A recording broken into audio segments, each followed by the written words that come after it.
Жерде гейлерди колдоо деген пунктту окудуңузбу? Көрдүк, ооба, туура. Ушуну сиз көрүп туруп, ушуга чечим кабыл алганга барып атасызбы?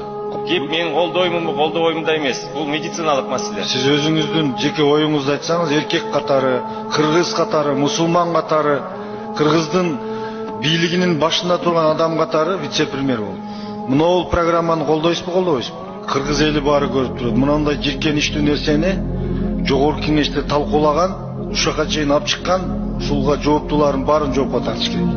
Мынау талкууну урматтуу Бакыт Үсенович, Элмазар Акиевич, Манас ата, Исхак Разаков, Касым Тыныстанов ушул мамлекетти кургандар көрүп турган болсо кабырда кечирбей турган болуп атат.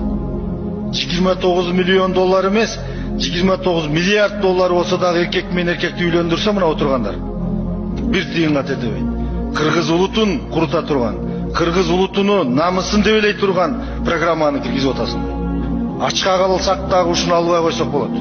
Биздин улуттун намысы каякта калып атат? Эркек менен эркекти үйлөндүргөнгө ушулардан акча алып.